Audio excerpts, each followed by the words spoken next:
Let's explore some of the ideas that you can utilize in a solo over a basically static progression. What I mean by static is one that doesn't move. And essentially, if we took it, this whole song is basically two chords as I see it. The first part of this song is in B flat 7, sharp 9. And I like to do, just as a quick aside, I like to play that with a root 6 voicing. So instead of the typical 7 sharp 9, the Jimi Hendrix voicing as most people refer to it, I like to do the root of that chord on the 6th string. So low to high would be B flat D, and then use your third finger to bar the other strings right up to the B string. So now you get this. It's exactly the same. Well, let me do it in C so you can see it. Here's a typical C7 sharp 9 voicing, 3 2 3 4. But you can't really get the 5 up there, the 5th of the chord, because it's up on the 3rd fret and it's just too hard to finger. So if you move that from a root 5 voicing to a root 6 voicing, not only do you get kind of a fatter tone because you're using the thicker strings, but now if you bar your 3rd finger, you can get the 5th, which is a G. So now you have this. So listen to the difference in sound. Here's the typical, the Hendrix voicing, and then here's the root 6 voicing. It's real fat, and I think it works well in this type of style. So we have this B flat 7 sharp 9 to an E flat 7. And that's almost kind of like one harmonic territory to me. It's a lot of that same, you can play basically the same thing over those two chords in this particular style. And then to the bridge, it just moves down a half step to A7 sharp 9 to D7. All right, so let's take a look at what's happening in this solo. As I mentioned earlier with another funk song that we were working on, I think it's really nice to have this push-pull between just kind of grooving and having the security to just play a lot of quarter notes and then lay out, and just play a phrase, I think it's harder to do that with an inherently staccato instrument because you can't just put your breath into it like a horn player can, We all hear the tenor saxophonists that can do those things. They can bend and they can, put a lot of breath into their note and really shape it. We can't do that. I mean, you can to a certain extent with a distortion pedal and bending and things like that. But if we're just playing straight ahead jazz guitar, we have to be comfortable enough with our tone that we can just hang out on quarter notes. So that's what's happening here in the first 8 bars of this solo. We just have this real simple question and answer.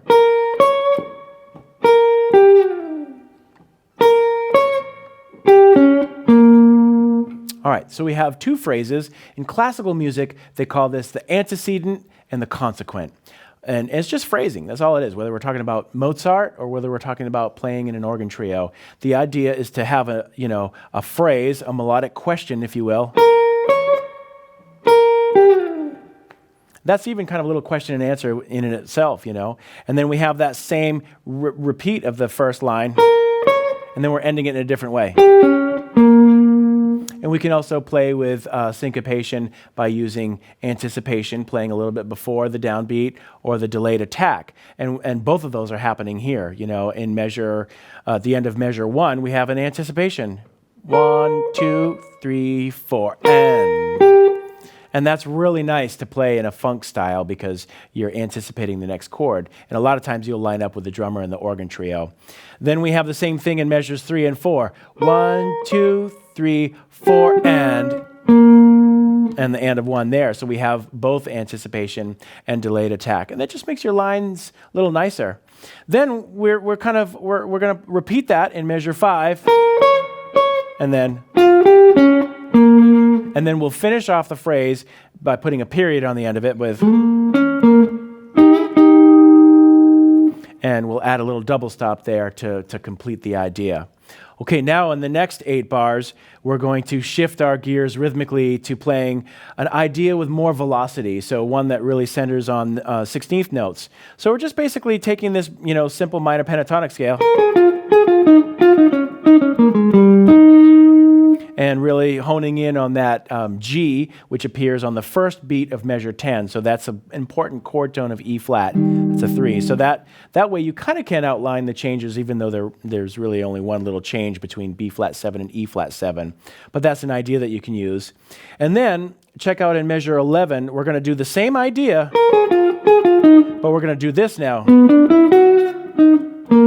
And that's a device that's sometimes known as chromatic sidestepping. So if we're in sixth position for our B flat 7 chord,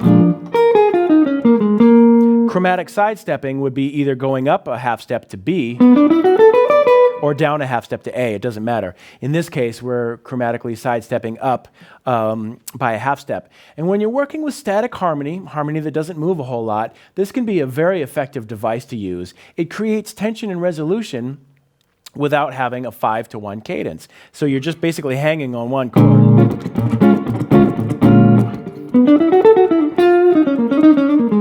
This is something that John Scofield would do quite a bit, especially with his organ trio work with Medeski, Martin, and Wood. If they're just playing a whole tune on one chord, and so that's one way to kind of get around just playing the same thing over and over again. Try some chromatic sidestepping. All right, then in measure 13, we're going to add we're going to continue this 16th note velocity, but we're not just going to do constant 16th notes. We're going to break it up a little bit. So we're using syncopation. So we're starting on beat 2. So it's 1. We're gradually moving up the scale with this line that moves upward, but it's just kind of like there's a little, if you look at the music there is a tie. Each of those 16ths is tied to an 8th note, and that creates, it's like if you were moving up, you're not just running up the whole side of the mountain at once, you're just kind of going a little bit and then stopping and then going a little bit more and then going a little bit more, and those little subtle devices can really go a long way to making your solos sound more interesting. And then finally, we've going to answer that. We're ending on the 6th, and then we're going to finish that off with real kind of classic soul line. All right, now we're going to the bridge. We're taking it down a half step to A7. And this is another idea that you can use over a static chord progression, just one chord. You can create almost like an ostinato type of figure. And what an ostinato is just a repeating figure, whether it's a bass line riff or a little hook. In this case, the ostinato is just A and G. So that first line, the first measure of the bridge is,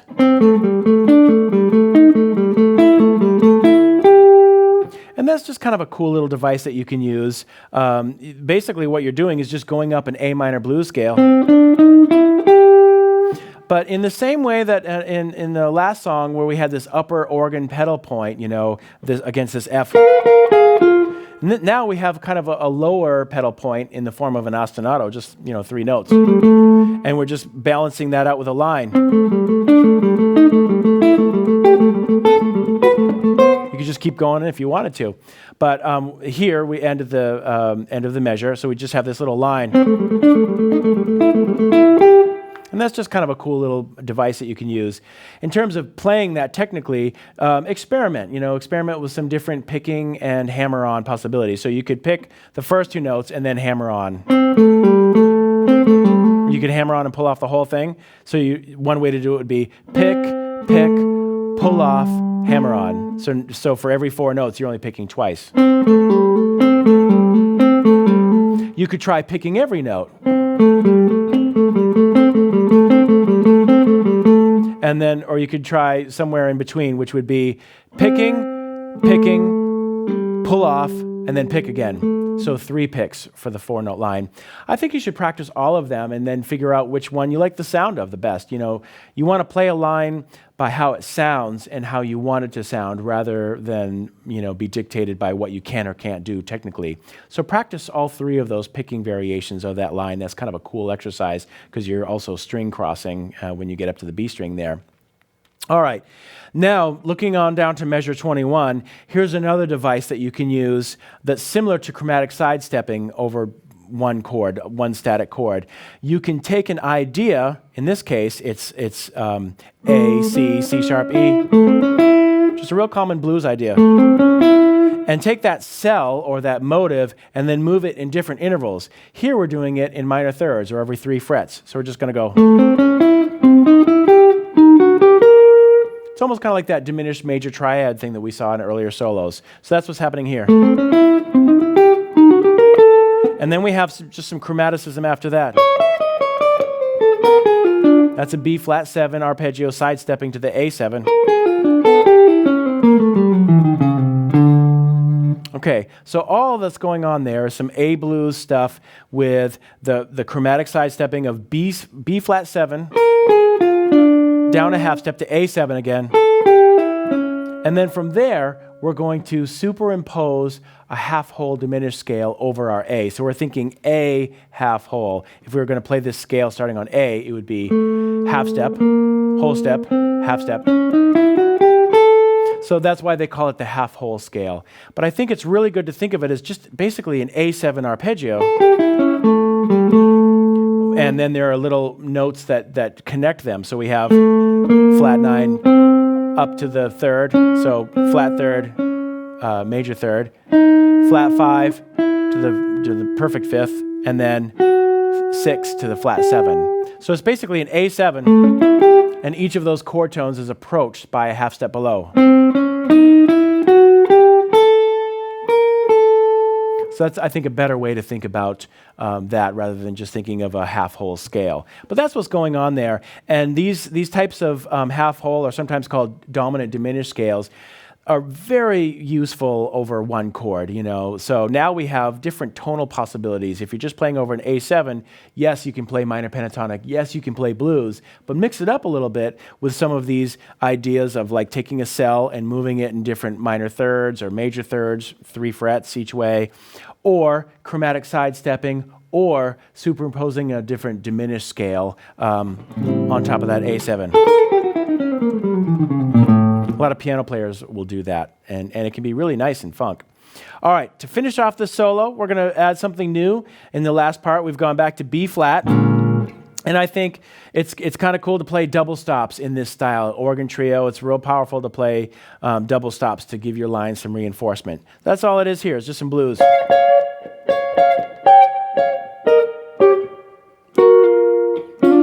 And those are all just right out of a B flat minor scale. But again, you're just thinking of it as almost a chord shape. So almost something you would play like if you're playing funk rhythm guitar or something. But they can be really powerful, much like an organist. I mean, a lot of these ideas are influenced by the way an organist would play. And then we go to the E flat.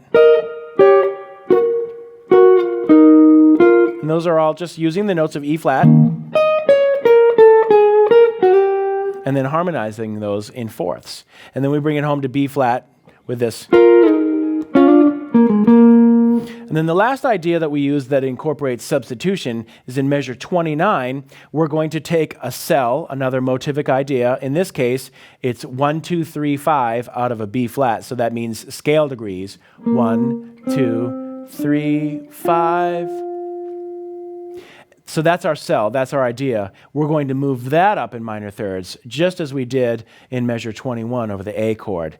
So there's different ways to finger this, but the fingering that's laid out here in measure 29 basically stays in the same position. So it's a little trickier with the right hand to do all the string crossing. But what it is slowed down is 1, 2, 3, 5 in B flat, then go up a minor third to D flat, go up another third to E, and then we're going to just do 1, 2, 3, 5 in E, E, 2, 3, 5, and then finally another minor third, G, 1, 2, 3, 5. So the whole pattern, the root of each pattern is B flat, D flat, E, G. And then if we play 1, 2, 3, 5 on each of those notes, we have 1, 2, 3, 5, 1, 2, 3, 5, 1, 2, 3, 5, 1, 2, 3, 5. And then that resolves up to the root of E flat. Again, what we're doing here is creating some tension on a static chord. We don't have a 2-5-1 or a 5-7 altered chord to give us the tension that we want to hear in some of this music. It's just one chord over and over again. So if you want to create a little tension in your solo line, this is one of the ways to do that. Just take a cell or a melodic motive and then move it in different intervals, creating tension along the way. And it eventually will resolve, because if you kept that line going, the next step after G would be back to B flat. So you could resolve it that way as well. But since we're going to an E flat 7 chord, I thought it'd be cool to just resolve it right on the root of E flat by playing that high E flat. So once again, the line slowly is this. And